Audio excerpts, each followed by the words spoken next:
Tony হেমিংয়ের নির্দেশনায় বদলে যাচ্ছে সিলেট আউটার মাঠের উইকেট। সিলেট ইন্টারন্যাশনাল ক্রিকেট স্টেডিয়ামের আউটার মাঠে লাগানো হচ্ছে নতুন ঘাস। দ্বিতীয় মেয়াদে টনি হেমিং বাংলাদেশে আসার পর দেশের সব ক্রিকেট ভেন্যুগুলো নতুন করে প্রস্তুত করা হচ্ছে। আউটফিল্ড সংস্কার সহ উইকেটেও পরিবর্তন আসছে। গতকাল কয়েক ঘন্টার জন্য সিলেটে এসেছিলেন হেমিং, নির্দেশনা দিয়ে গেছেন গ্রাউন্ডসম্যানদের। সে অনুযায়ী কাজ করছেন তারা। পুরনো ঘাস ফেলে দেওয়া হয়েছে, নিড়ানি দিয়ে সুনিপুণভাবে নতুন ঘাস বুনছেন গ্রাউন্ডসম্যানরা। নির্দিষ্ট দূরত্বে খুব যত্ন করে একটি একটি করে বিশেষ কায়দায় এই ঘাসের গোড়া লাগানো হচ্ছে। এখন এই ঘাসের রং ধূসর বাদামি হলেও কদিন পর গাঢ় সবুজ রং ধারণ করবে, ছড়িয়ে যাবে পুরো উইকেটে। পরে এই ঘাসের আগা ছেটে তৈরি করা হবে উইকেট।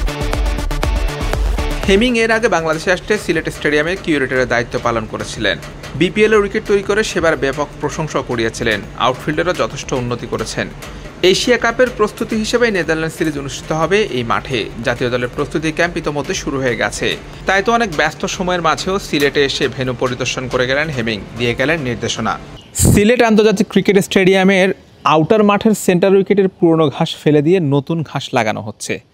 এটা যেন বাংলাদেশ ক্রিকেটের নতুন প্রতিচ্ছবি বলা যায়। বাংলাদেশ ক্রিকেটের নতুন কিউরেটর হিসেবে আছেন টনি হেমিং। তিনি আসার পর মাঠগুলো নিয়ে ব্যাপক কাজ হচ্ছে, উইকেট নিয়ে ব্যাপক কাজ হচ্ছে। গতকাল টনি হেমিং সিলেটে এসেছিলেন এবং তিনি সিলেটের সেন্টার উইকেট, আউটার মাঠ পরিদর্শন করেছেন।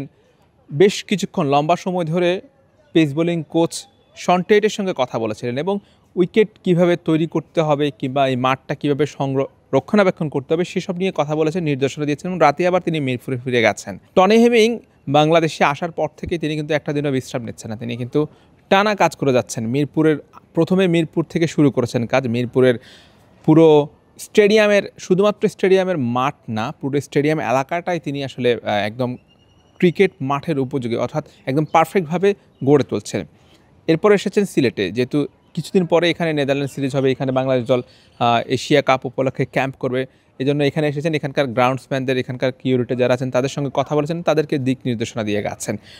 টনি হেমিং আসার পর বাংলাদেশের আসলে যে গ্রাউন্ডসে একটা যেন বৈপ্লবী পরিবর্তনের আভাস পাওয়া যাচ্ছে।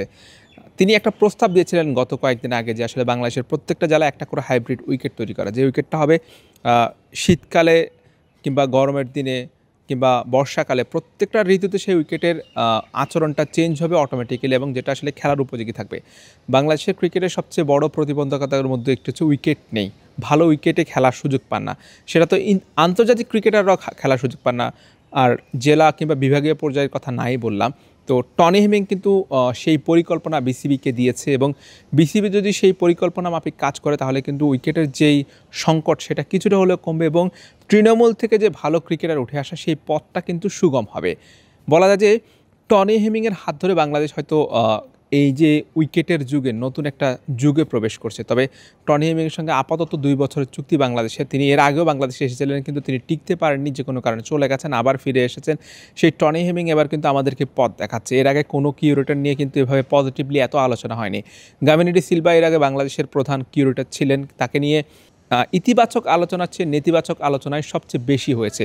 ধারণা করা হচ্ছে যে গামিনী অধ্যায় হয়তো শেষ, টনি হেমিংয়ের অধ্যায় শুরু হয়েছে এবং সেটা বেশ ভালোভাবে শুরু হয়েছে, ইতিবাচকভাবেই শুরু হয়েছে। আমরা আশা করছি যে টনি হেমিংয়ের হাত ধরে বাংলাদেশের ক্রিকেটে একটা ইতিবাচক পরিবর্তন আসবে।